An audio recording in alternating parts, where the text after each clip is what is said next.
muchas veces el único sitio donde podría encontrar afecto el niño es la escuela. Entonces el maestro, si quiere realmente que ese niño aprenda, que ese niño sea un líder, ese niño tiene que ser bien tratado, tiene que darle toda la confianza, tiene que comprenderlo, porque el tema afectivo es la base fundamental para el aprendizaje. Y de otro lado, los padres también no deben golpear a los niños, deben darle apertura, deben conversar con ellos, deben valorar lo que hacen. De esta manera vamos a conseguir de que los niños y los jóvenes realmente mejoren, desarrollen valores y mañana cumplan un rol protagónico en el desarrollo del país. La profesora que hablaba de los profesores sin título, hay que señalar que con mucha alarma sabemos que más del 50% de los niños están yendo ahora a colegios particulares, cuando el Perú debería tener una educación pública de calidad para todos. Es que existe la creencia de que la escuela pública no da educación de calidad, una creencia basada en un prejuicio, pero lo cierto es que los padres prefieren gastar más dinero para ir a las escuelas privadas. E incluso hay muchas de ellas que se ponen prácticamente como entrar a, no sé, a la Universidad de Harvard, no sé, a Santiago Compostela. Entonces la mayoría pues, es como que te hacen el favor de recibirte, ¿no? Así es. Sin embargo, con la evaluación nacional se ve que en la mayoría de colegios privados que tienen un costo bajo, los profesores son intitulados y los niños no aprenden. Los aprendizajes son peores que de las escuelas públicas. Padres y madres, tengan en cuenta eso. Lo que tenemos que hacer, los papás y las mamás, es hacer vigilancia y exigir al Estado que tengamos una escuela de calidad gratuita para todos. Claro, ¿no? Y ese es el tema, pues no lo estamos haciendo, la verdad es esa. O sea, hay demasiadas cosas que se están quedando en el tintero. Danilo.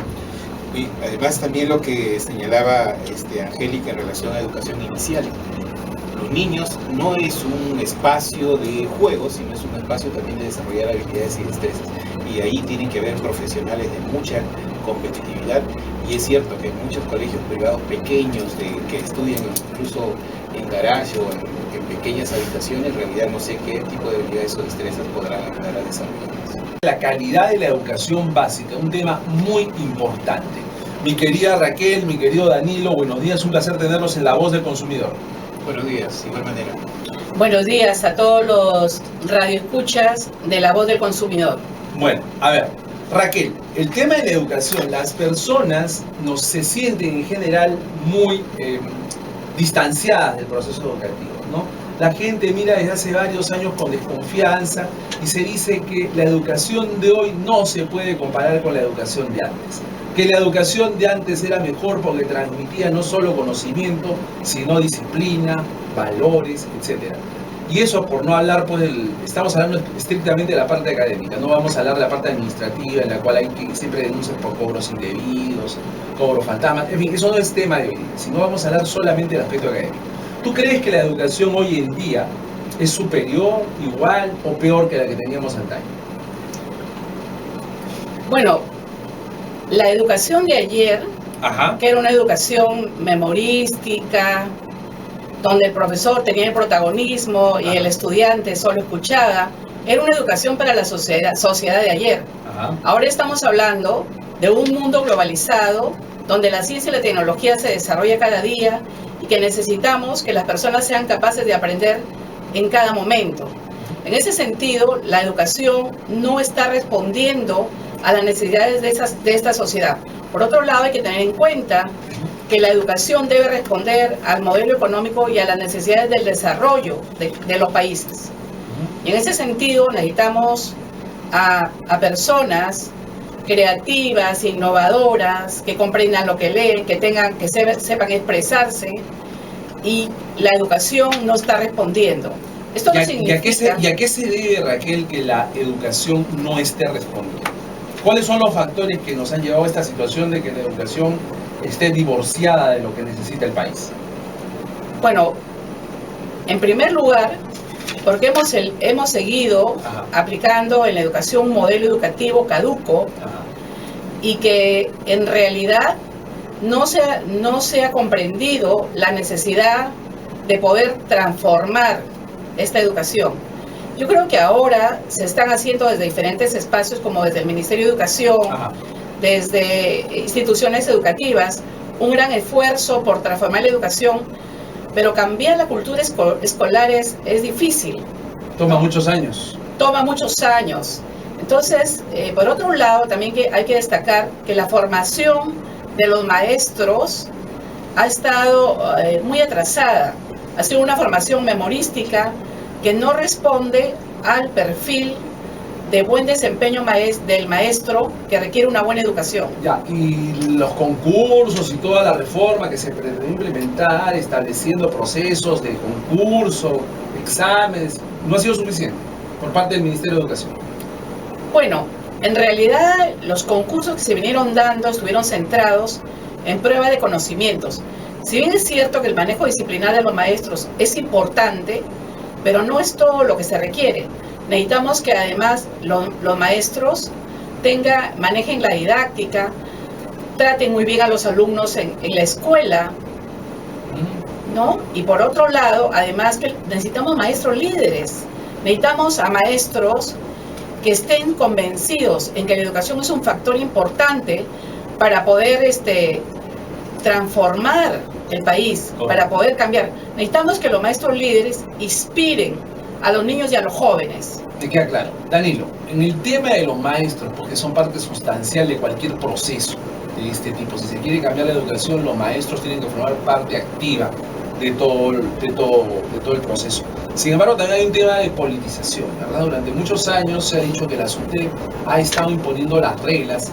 ¿Crees que el tema de la politización ha influido en que el nivel de los maestros que imparten la educación a los chicos se haya visto menoscabado? No necesariamente. No necesariamente. No necesariamente, porque también hay maestros que no están adscritos a un determinado partido, una posición política.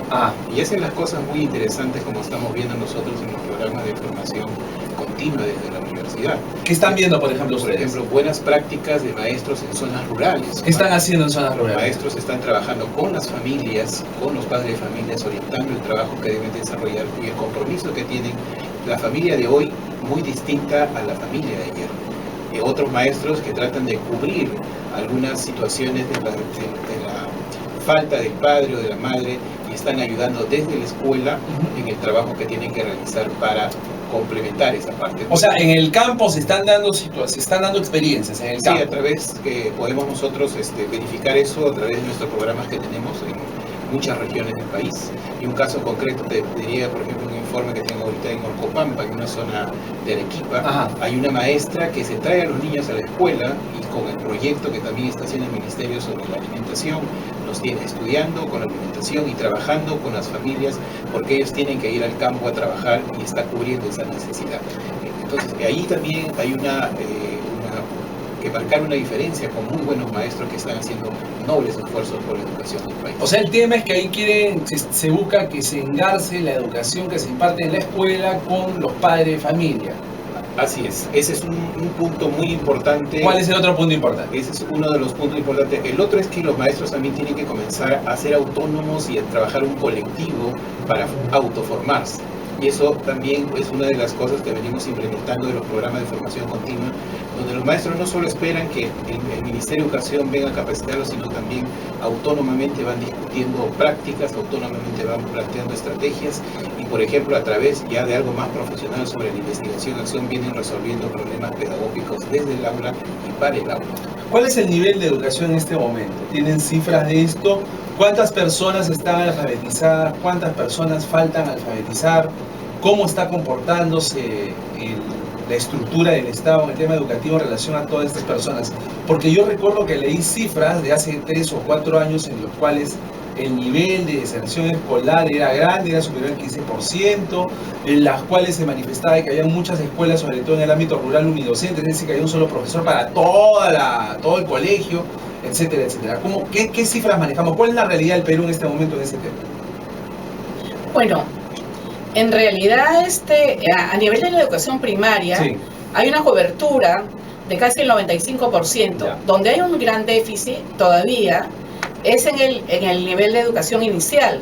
Por eso es que la actual gestión educativa está haciendo justamente esfuerzos para coberturar lo que es la educación inicial.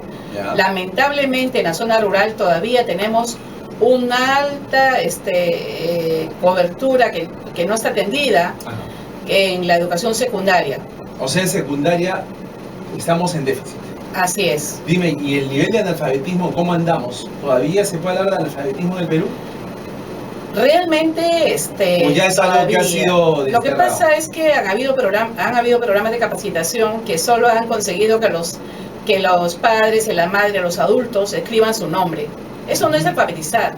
Necesitamos también Es un engañamuchachos. una educación comunitaria de otro nivel, donde los padres mejoren sus niveles de comprensión, se puedan expresar, puedan ser buenos padres, puedan también educar a sus hijos en valores, que es algo que carecemos. Pero mi querida Raquel, eso implicaría una participación más activa del Ministerio de Educación.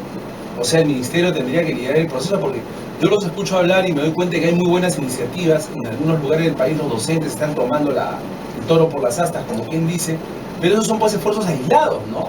Esas son iniciativas pues que se dan en un lado y se dan en otro, pero el Ministerio, ¿qué está haciendo? O sea, ¿cómo enfoca? Yo veo que ustedes tienen una perspectiva más moderna de cómo debe ser la educación para tener ciudadanos mejor formados. Pero ¿y el Ministerio, cómo lo perciben ustedes? Estamos hablando con Raquel Villaseca y Danilo de la Cruz de la Universidad Cayetano Heredia. Ellos están hablándonos de la calidad de la educación básica, cómo mejorarla, qué aspectos tener en cuenta. ¿Qué opinas del rol del Ministerio? Está, digamos, en los últimos años. ¿Estamos avanzando? Danilo, ¿cómo la ves? Nosotros hemos venido trabajando siempre en relación con el Ministerio de Educación, Ya. buscando, porque también apostamos a través del Proyecto Educativo Nacional toda esa implementación de políticas. Ajá. Y nos parece interesante algunos planteamientos que se está haciendo, como la revaloración del docente, o algo más técnico sobre las rutas del aprendizaje, donde orientan también el trabajo efectivo hacia el trabajo pedagógico con los niños.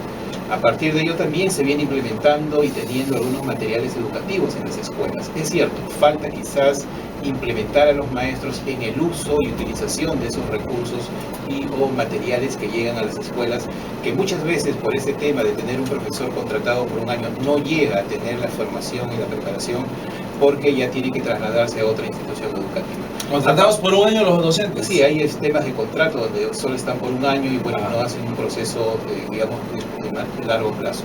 Algo que también estamos viendo en el Ministerio de Educación es una apuesta por la gestión, por la mejora y la formación de los directores y subdirectores de las instituciones educativas. Ajá. Que es también vital, que ha sido por años no trabajado, digamos, sistemáticamente, pero ahora se tiene toda una orientación para el trabajo con directores y se centralicen también en la mejora de los aprendizajes y dejen un poco de lado la parte de la administración o la infraestructura, en algunos casos donde ya hay, pero centrarnos más en la mejora de los aprendizajes, siempre con la participación de la familia, la comunidad y las mejores prácticas apoyando a los docentes. Es decir, acá el tema pasa porque, si les estoy entendiendo, pasa por incorporar en el esquema educativo para tener una educación de calidad a los docentes e insertarlos en la comunidad en simultáneo, ¿correcto? O sea que todo sea parte de un solo paquete, todos estén en el mismo proyecto. Sí, porque mientras la educación se ciña al colegio y la escuela esté encerrada sobre sí misma, vamos a tener una serie de deficiencias. Así es. ¿Es verdad? Sí. Mejorar la educación debe ser una tarea de todos. En ese sentido, la Facultad de Educación de la Universidad Peruana Cayetano Heredia, desde 1997 viene trabajando con los maestros en servicio a nivel nacional. Hasta el momento hemos capacitado a 28.000 maestros y desde hace 6 años estamos en alianza con Empresarios por la Educación, que es una ONG que agrupa a empresarios, y estamos interviniendo en 8 regiones del país. También en alianza con Natura Cosméticos estamos en 7 regiones. ¿Qué es lo que trabajan en cada una de las áreas curriculares? ¿Cómo se desarrollan pues la conducta y la disciplina al interior? Nosotros podemos ver a los chicos en los patios de las escuelas organizándose y respetando sus normas. ¿Por qué no lo pueden hacer en el aula con los maestros? Entonces también el maestro de hoy tiene que comenzar, y como se hace con muchos maestros en muchas escuelas, a organizar y compartir roles de respeto mutuo en el aula. Es cierto, se está perdiendo eso, no hay, pero tenemos que tener también escuelas que vayan organizándose y respetando sobre todo las cosas que hacen los chicos, porque también hay etapas. Un adolescente de los 70 no es igual a un adolescente de estas épocas. Tiene muchas más distracciones, es cierto, muchas más maneras de vincularse, pero también necesita de una formación más eficiente para poder justamente comunicarse y decir no cuando alguien busca alguna mala compañía, alguna mala intención, y poder hacer y resolver ese problema en dicha situación.